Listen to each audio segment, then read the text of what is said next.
All right, guys. Welcome again to the Mac Forum Sunday night video cast. This is the video for May 4th, 2014. I hope you enjoy it. I'll be flying solo again this week. Rad Dave is traveling. He has some family obligations, and Van Smith says he's finishing up the move from one protected bunker to another. So hopefully he'll be back with us shortly. But this week he's unpacking all of his world destruction equipment and the like, unpacking all of his Android gear and anything else that he might have stashed away over the years. So we wish him well. Hope he gets that worked out. This week probably be a relatively short podcast. Look for a half hour, 45 minutes or so. Got a couple things on the agenda tonight. I thought I had posted the agenda in the forum thread earlier, but apparently I goofed that up somehow. That part didn't post. The show link did, I hope. One of the things that I want to be sure I talk about this week, we'll get to the meat and potatoes of it in a minute, give people a little bit of time to get here. But I want to talk a little bit about ways to effectively search the forum when you're looking for something. I also want to mention some things that you can do to help with a situation about lost administrative passwords. In the old days, if you lost an administrator password, you could boot from the DVD and reset the password from there. Well, the problem is that sometimes some of us have lost the DVD that came with the computer, and if you're having to run Leopard for some reason, that's an expensive DVD to replace. But even under Snow Leopard, you got to wait for the replacement CD or DVD to arrive from Apple if you rely on the DVD option. And you're also kind of stuck in the sense that the newer Macs do not ship with optical drives. So unless you've gone out and purchased an optical drive, you got to resort to some other methods. So we'll get into that a little bit, and a couple of ideas that I have that might help you in terms of preventing things like that from happening in the future. We'll get to those in a little bit. It's been an interesting week in the forum. We are right in the middle of voting for our Member of the Month, which is actually a member of 2 months. Every 2 months, we take a list of 4 forum members that seem to have been making positive contributions to the forum and making the forum the kind of place that users would want to be a part of, and we recognize that person as our Member of the Month. They get a bright, shiny badge underneath their forum avatar, and all the respect that goes with Member of the Month. And oftentimes it's somebody that's been around the forum quite a while, but it can also be a relatively new member who is making positive contributions. So if you are a Mac Forum member and you've been helped by some of our members, I encourage you to go in and vote before the voting closes. We're getting close to that point. And follow it every month when the announcement comes up, when it's time every 2 months for new voting to occur. Check that out and see what you can do towards selecting the member. Maybe it's somebody that's helped you personally, or you might have noticed that they've been consistent about helping other people and seem to always have a positive attitude. My description of Member of the Month is, and I know not everyone will agree with this, but my description is the Member of the Month is the kind of guy that you would probably like having as a neighbor. And you go, you knock on the door and say, hey neighbor, something's wrong with my Mac, what can I do about it? And this is the guy that either has the answer or goes a long way toward doing it, getting the problem solved without making you feel like you don't know something. So it's kind of a difficult thing to do, but to be answering a lot of posts and do it with a positive attitude. But we have a lot of members that manage to do that. One of the things that attracted me to Mac Forum when I signed up was that so many people did it with a positive attitude and wanted to have a positive, inclusive kind of environment where people could feel comfortable asking their questions.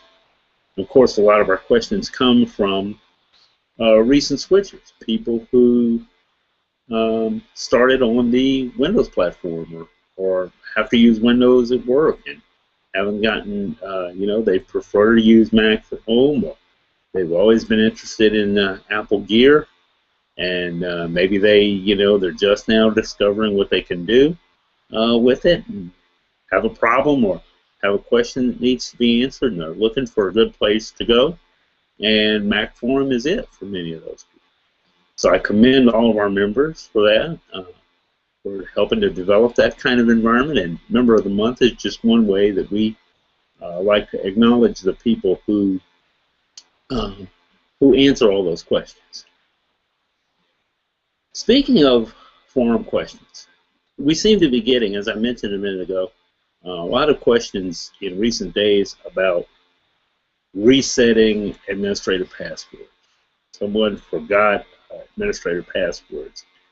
And how do I reset that, especially if I don't have a DVD drive available? I don't have Snow Leopard available, any of that. Well, one thing to remember is starting with 10.7, with Lion and higher, Mountain Lion and certainly with Maverick, you do not have the option of having a DVD available to you. You have to have created a thumb drive, a bootable thumb drive, which a lot of people don't do or didn't think to do, and if you have to do that, if you're going to create one, you have to do it while you're downloading the installer, because once you run the installer and complete the installation process, the installer file that you need to create the bootable DVD gets erased from your hard drive. So there are some alternatives. There are some ways that you can get around this. I will post, I had the link here and I can't lay my hands on it at the moment. I'll post a link in the show notes later about one of the couple of ways that you can do that without the CD. It's from an article that appeared in Macworld, if I'm not mistaken. Gives you 3 or 4 different ways that you can resolve that issue. I tried to search for, and that leads me to the second issue that I had today. I was looking for that link earlier, and I did a search. I did a search for my post with that article, and couldn't find it. I was kind of in a rush putting the show notes together. Didn't really find it right away, and it points up something that I find true not only for Mac forums, but for other forums as well. Sometimes, we end up answering the same question, and we might be inclined to say, gee, did you search the forum? We've answered this before. But I find that sometimes searching in the forum either generates too many results and is overwhelming, or it doesn't generate enough results, and so people get frustrated. I ran into this issue when I was searching for that post about the article that I had posted, which describes how to reset these passwords. I know it's been posted. I've seen it. Just couldn't lay my hands on it at the time that I needed to. So I want to give you an idea. Something that I have read about before, but I had completely forgotten about, and I never seem to remember when I need it. It's not exactly a habit for me, if you will. It should be, and this is a habit I want to encourage for you. Um, there is a way within Google, and a same or similar analytic works with, same or similar technique works with other websites as well. You can confine your search results to a specific site. Let's say, for example, that I know that Mac Forums has a thread dealing with resetting the user password, and I can't find it. Well, the search engines in a lot of the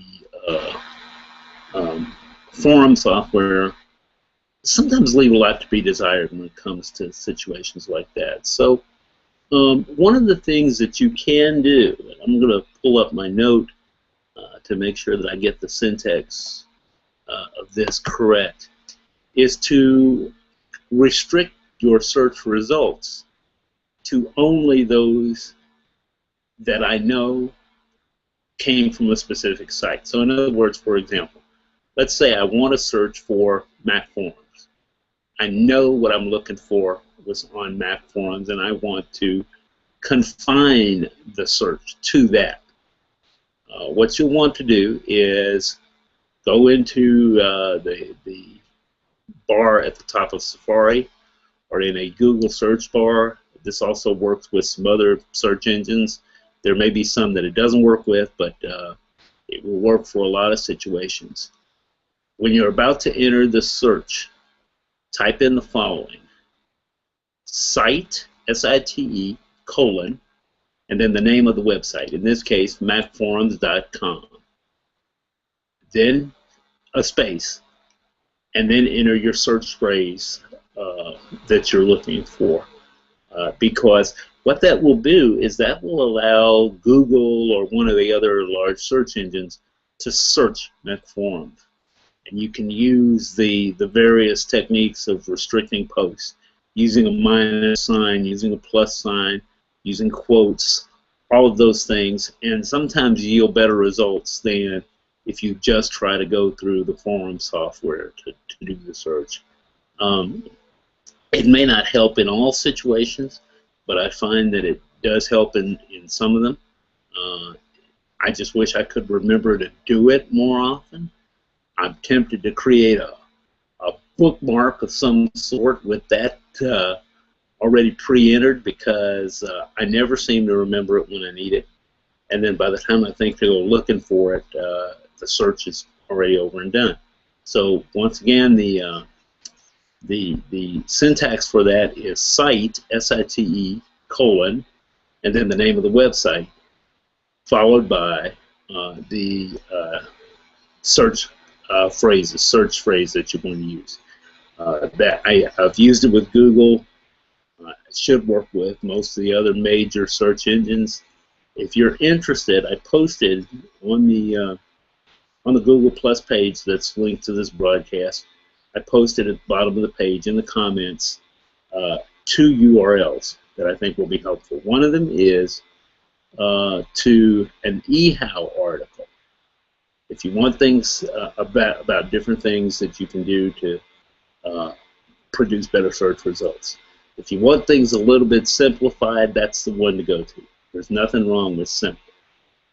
There's another good one at Tech Republic.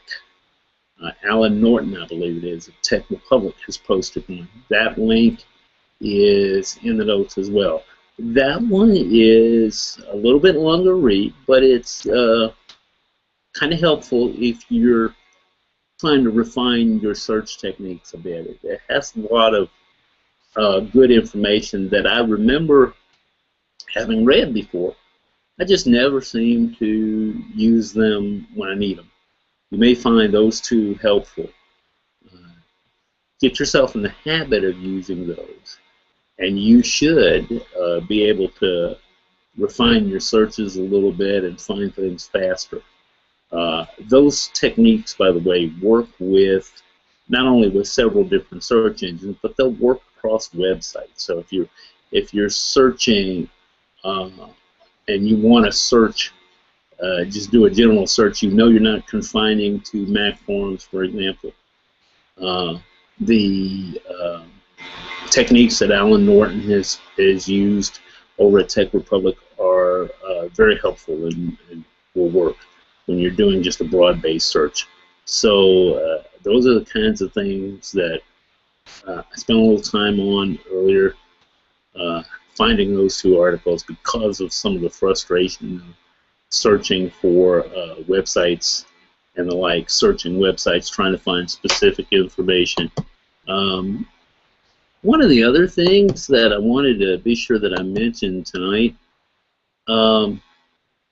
is that in addition to the searching and a lot of angst, shall we say, for lack of a better word, in the last few days about administrator passwords, lost administrator passwords, and what do I do? Including one or two members who are providing support for their family members. They're Mac users. Their family members are Mac users as well. But they really are, and I don't mean this as an insult by any stretch of the imagination, they're more inclined toward the I want to use my Mac as opposed to I want to learn how to troubleshoot the Mac. You know, there are a lot of people, for example, that like to drive cars but don't want to know the first thing about the internal combustion engine. Okay? They want the Mac to be the computer equivalent of a gas and go, and they're perfectly willing to take it to a mechanic, a relative, or the like, if there's a need. So I was thinking about some things. What could you do if your relative, for example, had forgotten their user password? What are some things that you could do that might help the situation? Well, as I say, I'm going to post the links to the article that did that discussed that a little bit. But here's some ideas specifically for situations where you might be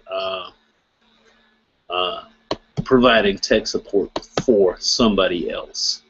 And what I'm about to suggest to you, you should do with their knowledge. And that is go onto the computer when you have access to it, and they will have a username and password.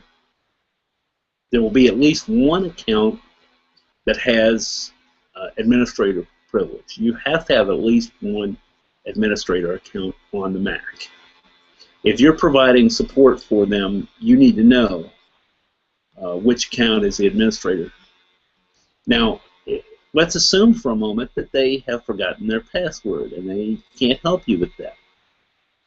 Once you get that squared away, using one of the techniques that I'll mention in those articles, here's something to think about. And it's a good idea not just to resolve the password issue, but technical issues in general. With their permission, set up another user account. And that account is kept, that you know the password to. And that account is kept, quote unquote, for lack of a better word, clean. What I mean by that is you don't normally run software out of it. You don't normally do it for other tasks. It's kept to as a means to get into the system so that you can make necessary changes from time to time. So if they've forgotten the password to their user account, if you have an admin account on that machine that you have the password to, you can go in through that second account and reassign them a password that they're going to remember. That is, or you can guide them through the process of doing that. The key word here is that there is that second account that you know the password to. Now, I realize there are some issues with that for some people. It's not appropriate in all situations, but what gave me the idea was a post from someone who's doing tech support for his mother. I don't think that access to the machine is going to be an issue in this situation. I know we see posts sometimes where somebody, says, well, my girlfriend had access to my machine and she might have done something. I understand that that's a possibility, and I'm going to leave it up to you to judge how that will work, how you want to do that. But one of the options is to have that that second account with the password. And the advantage to that is that you can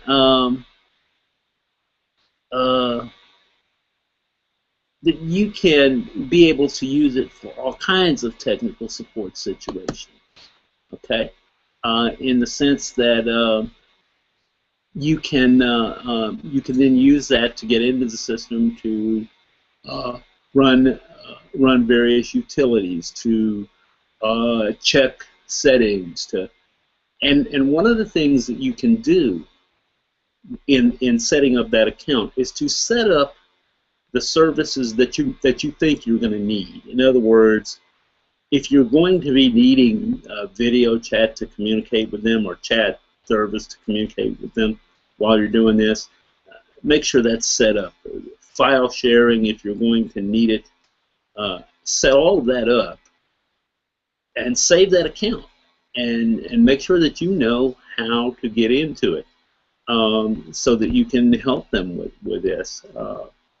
It's something that we don't think about very much. We don't talk about a whole lot, but it is something that happens. We do find ourselves in situations where we have to help friends and family members who do not put forth a huge amount of time in these troubleshooting kind of situations. Well, most of our users, I think, Mac and Windows, they don't want to spend time troubleshooting the machine. They want to spend time using it. And this is one thing that will help with that.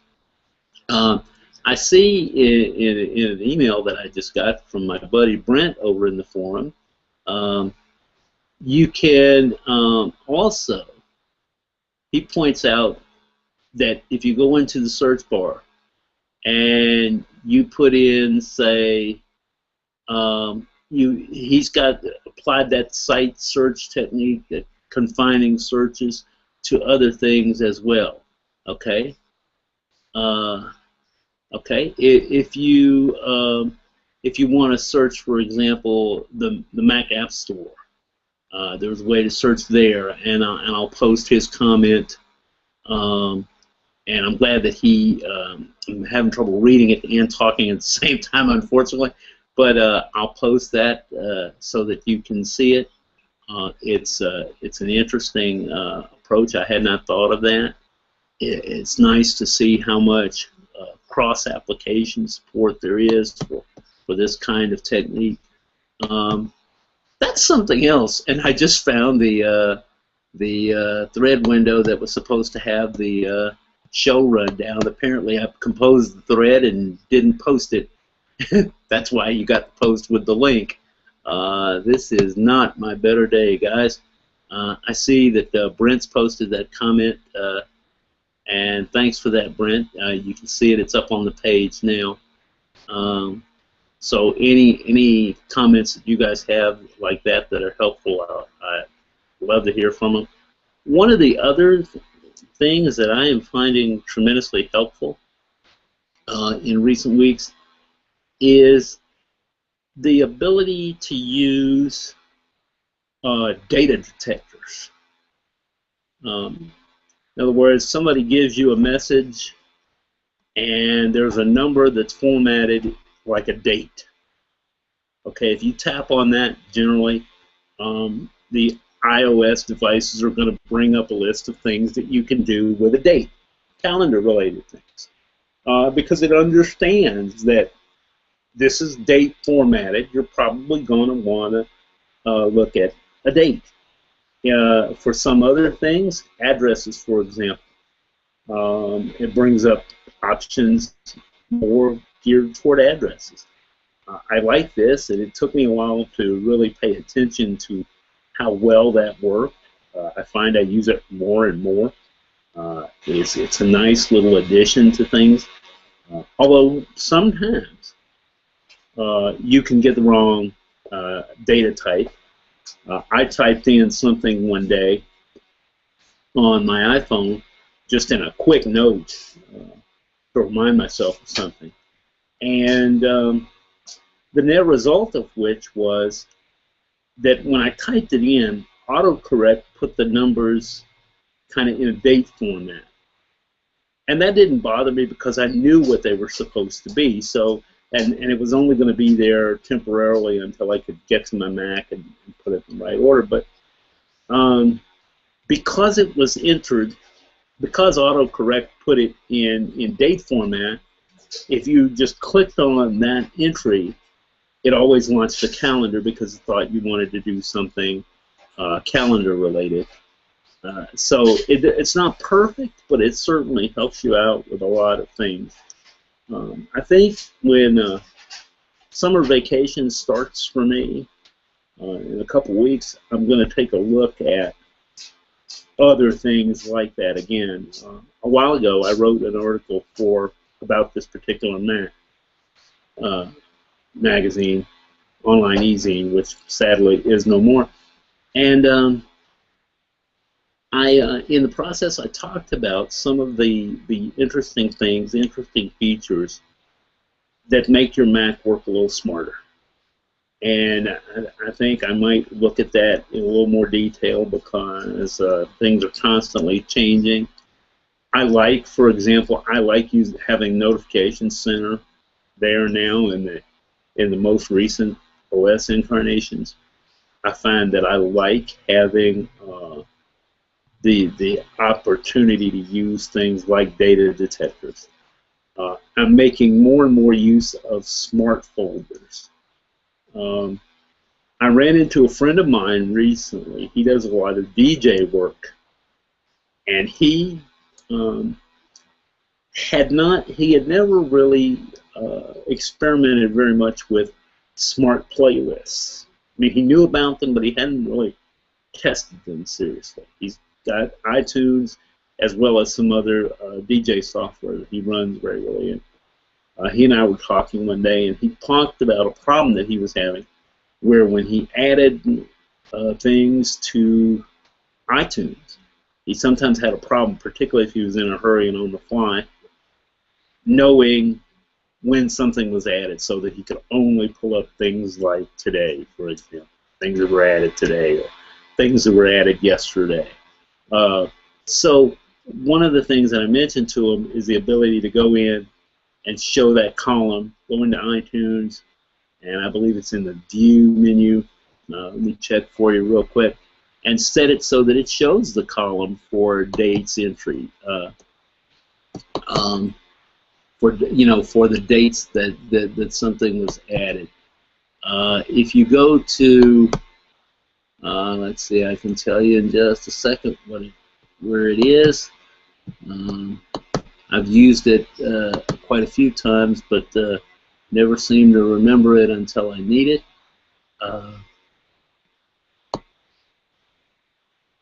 Let's see, it's not in View Options. The one that I'm looking for is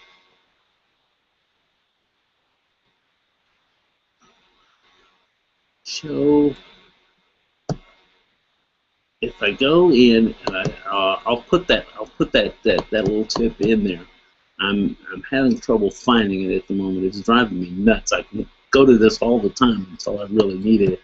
I thought of this on the fly as I was talking with you guys, and now I can't seem to lay my hands on the right menu option. But I'll put that in there for you. to give you an idea of what's coming up. What you can do. Another thing that he did not realize that you could do, he didn't completely understand how smart playlists works. Like I say, he knew a little bit about them, didn't realize how much control you have over smart playlists. He's experimenting with that now a little bit, and I'm pretty sure he's going to like it. To me, the smart features, the smart playlists, the smart folders, smart mailboxes in Mail are a good feature. If you want to learn about something that's going to increase your productivity on the Mac, take a serious look at that whole set of smart features, smart folders, smart playlists, etc., etc., etc. There's a number of things, and every time I think I've discovered all you can do with them, I'll read in some forum post somewhere, someone will say, hey, I'm using smart folders to do this. And I said, why didn't I think of that? You know, unfortunately for me, sometimes I get in a rut in terms of the way I'm using the computer, and so it takes somebody else pointing out an easier way to do something to get me to notice what's going on, and the fact that there is something else that you can that you can have. I see that Dennis has posted a message. Dennis Travis has posted a message. He's going to be here. I hope he got a chance to join us. Dennis always has some interesting ideas. Also, one other thing I want to mention relative to the show, just to let people know that we have not forgotten about you. We were talking in the thread about last week's show about some alternatives to Google Hangouts, because I, for one, seem to bollocks up the URL whenever I go to post it. We were talking about some alternatives to that, and many of them have a limitation in the sense that you're limited to one-on-one calls, and they can't be done publicly so that other people can see them. That's one of the limitations with FaceTime, for example. But someone did mention Skype's ability to do a little bit of public calling and things of that nature. I'm going to be taking a look at that in the coming weeks. Maybe I can get Rad Dave and I get together and test it out a little bit and see if it would be easier for us than the Hangouts. A couple of other things I'd like to see done in the summer, and hopefully I'll have a little more time to do them. Maybe doing a few chats at a time when some of our Aussie and European contingent can participate. Brett and Harry B. And some of our European guys always have a good contribution in the forum, so I think it would be nice to have our users get to know them a little bit and check things out with them, see how they're doing, and check out any ideas that they may have. Also, that pretty much covers most of the things that I had specifically on the agenda. I do want to mention to you that one of the things you want to be aware of as you're using your Mac now, as more and more people go over to SSDs, these solid-state drives, they're starting to pay attention to how much stuff is on their hard drive. And we've had several posts now from people who, either because of a hard drive or an SSD, they're getting the out of space, or they're getting low on drive space, and they're wondering what they can remove, what they can't remove. And they'll look at the list of stuff, and they see movies and music and et cetera, et cetera, et cetera. And then for many of them, they will have a description area. If you go into About This Mac and click on More Information, when you get a list of, when that next set of information comes up, if you click on the section where disk usage is, you're going to see a category that says Other, and it's usually in yellow. And people get a little weirded out when they see how big the category Other is. For example, on my SSD, I'll just do it right now as I'm talking to you, give you an idea of what the numbers are. I'm going to go to the Apple menu. I'm going to pick About This Mac. I'm going to go to More Info. This is under 10.9, but it works similarly in other versions of the OS.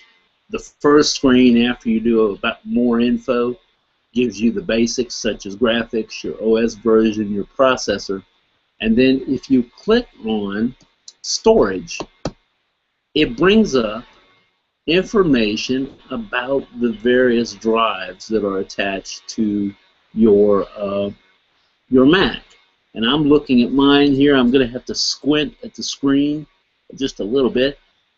It's showing 132 gigabyte of, quote, Other. On my other drive, it's showing 70 plus, about 71, 72 gigabyte of Other. Now, here's why I mentioned that.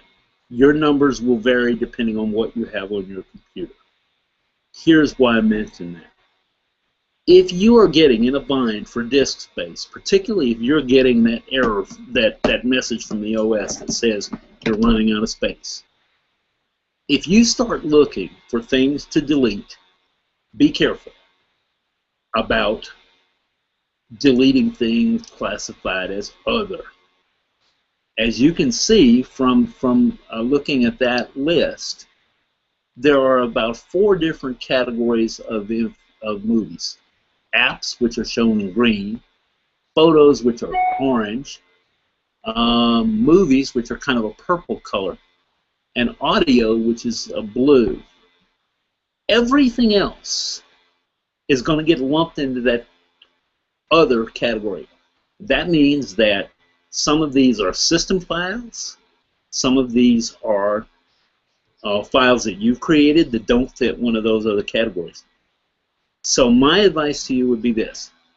If you're running low on space and you're looking at that category of Other, before you delete it, here's the rule I tend to follow. If I didn't create the file, I don't delete it until I know what it does. You don't want to accidentally delete some system file. It's hard to accidentally delete a system file without the Finder warning and complaining, etc., etc., etc. But you do want to be careful about what you delete from that category of quote-unquote Other. This is kind of just a basket term for all kinds of files. And generally speaking, you're going to want to use an app. There are several that are recommended in the forum. WhatSize is one of them that comes to mind. There are a couple of others that shows you a more detailed breakdown of what those files are so that you know which ones can be deleted safely and which ones can't. And once again, my general rule is when you see a file name that you don't recognize, if you didn't create it, don't delete it until you know where that file came from or what it does. That does not mean that if you don't recognize the file, that does not mean that it's a virus or malware or anything like that. There are files that the system legitimately creates that have some oddball names, and you may not recognize it. It may not be a file that you created. There are thousands of legitimate files on your average Mac. Most of us don't bother to know the names of all of them and what they do. So the fact that you see a file with a weird name that you didn't create does not indicate that you have malware or a virus or anything like that. What it means is that you need to investigate, find out what the file is, what it's used for, and then if it's something you're going to need, like documents that you've created, your next question is, do I need it on the hard drive, or can I move it over to an external? Can I move it over to, to something else? What I've done with since I put an SSD in my MacBook Pro, is a lot of my data files I took one of my old MacBook Pro hard drives and put it in the space where the DVD drive used to be. And so now that drive is a secondary drive in my MacBook Pro, and it has my Snow Leopard installation, my Windows XP setup, which is run as a virtual, which I can run either through Boot Camp or as a virtual machine, and it has on there, I have put a lot of my data on that drive, so it's not taking up space on the SSD. So that's basically what that drive is used for now, is anything that I don't necessarily want on the SSD. So we've covered a lot of territory tonight in roughly 35 minutes or so. It's been a kind of productive evening. It's been interesting. Hopefully Van and Rad Dave will be with us next week. Before we go, though, I do want to mention just a couple of things. It's Mother's Day is approaching here in the United States next week, I believe it is. And by the time we do this show next week, Mother's Day will be kind of over. A lot of you are probably getting email offering all kinds of things. If you want to get a gift for your mother, get this, that, and the other. And I'm sure you're going to get, being an Apple user, you're going to get email from some vendor saying, get your mom an iPad, get your mom a Mac. Wonderful if you can do that. I'm sure she would appreciate it. But just because they're great machines doesn't mean it's the right solution for everything. I love Apple Gear. I use it daily, often multiple times a day, but I will fully admit that not everyone needs a computer. Not everyone needs an iPad. My mom has a basic phone. She has text messaging turned off. I doubt she sent a text message in her life. Okay? Could I get her an iPhone 5? Yes, and they're easy to use. Does she have a need for an iPhone 5? No. Everybody's in a little bit different situation, and you always have the situation where, for example, some of you may have relatives that you got them started with a computer and they ran with it. They got hooked on it and they ran with it. That's going to happen from time to time. And they're going to outgrow the equipment they have. That's great. If that's what happens, great. I'll give you a couple of tips if you're thinking about getting something for someone else. Whether it's your mom, your wife, your niece, your nephew. Try to separate out the difference between what you would be doing with the computer and what they would be doing. Because they may be able to get by with a much different machine than what you were using. And the other thing is, I think you almost have to teach people how to do something when they are ready to hear it, or when they're in a position where they need to know. We learn things, particularly as an adult, kind of on a need-to-know basis. I remember reading several years ago, I was doing the vocal speech recognition training for either Via Voice or iListen. And there was a passage in there, it was a story about someone who was a Mac user, and he had gotten a Mac for his parents, and they just weren't really using it very much. And so over the course of like a spring break or Easter break, something like that, one of the kids went down to spend a few days with Grandma. At the end of that few days, Grandma was sending emails, printing out basic artwork that she had done, sticking it on the photo, on the fridge. Now here, the situation's come full circle. We're used to grandmas, grandpas putting pictures that the grandkids made up on the fridge. In this case, the grandkid is showing grandma and grandpa how to use the computer. And when they produce something, you know, you put it up on the fridge. You make a big deal out of it. The tables were turned. The youngster, the teenager, got a chance to show grandma and grandpa. They could do it a little bit at a time and do it in a non-threatening way, something they have in common. I can imagine the grandma and the grandkids sharing emails back and forth now that grandma knows how to do it. Does it mean that you're probably going to have to help grandma with troubleshooting every once in a while? Maybe. It just depends on how much they're interested in that side of the equation. But instead of deciding when you go to give a gift what they need, let them play around with the technology in a situation where they're comfortable. Create a separate user account that they can monkey around with, an account that doesn't have administrators. It's just a standard account. It's hard to do permanent damage to your OS using a standard account because the things that generally that are going to wreak havoc with your operating system generally require an administrator password. Tell them that. I have bulletproofed this computer. The odds that you damage it, or this iPad, the odds that you permanently damage it are slim and none. That takes some of the pressure off, and they can use it, tell you what they like, what they dislike.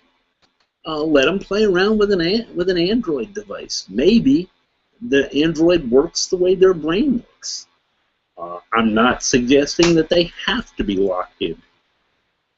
I think Apple's a good choice for a lot of folks who don't use a lot of technology, but there are people who seem to work better with the way that Android works. So keep that in mind. And also, if you're looking at other smaller, like accessory items, same thing.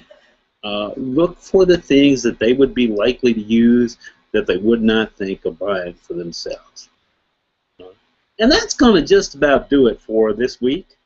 I'll post in the comments section below, I'll post that article that I mentioned about the password reset as soon as I find that URL again. Give me a few minutes after the show ends and I should have that there.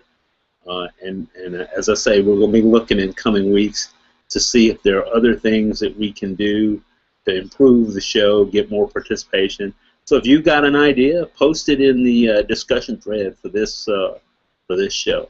And as usual, I hope you enjoyed it. I'm looking forward to having a guest on with me next week. Hopefully, either Rad Dave or Van. That always makes things a little nicer, a little more interesting, a little more interactive. But until then, I hope that you have enjoyed this episode.